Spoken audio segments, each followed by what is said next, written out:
Saiano, salutiamo Pantanoni,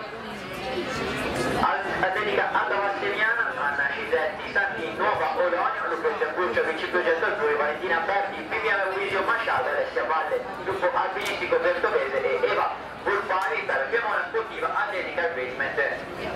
che è appena concluso dal getto del peso con l'ultimo ottimo lancio di Sidney Giampietro, di cui daremo il risultato a breve, e anche il salto triplo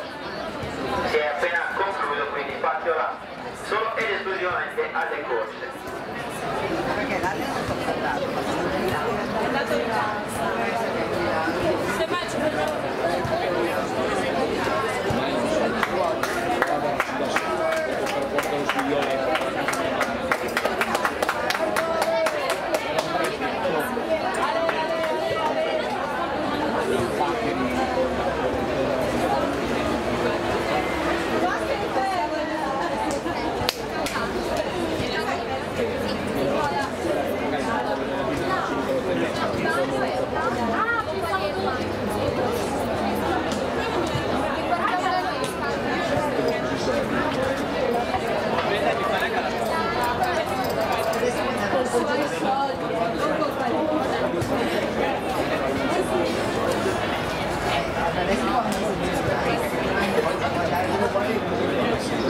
Abbiamo fatto il servizio fotografico alla Matilde.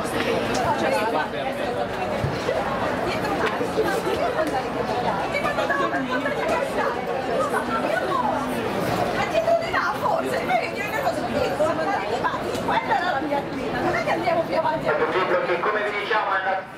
con i salti in finale che non hanno modificato la classifica, la quella terzo salto, quindi Silvia Landella 13 metri e 10 per lei alle sue spalle, poi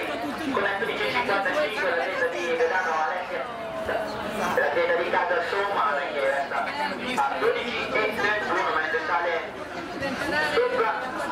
i 12 metri anche al quarto salto, quindi abbiamo il finale Sabrina Urbano.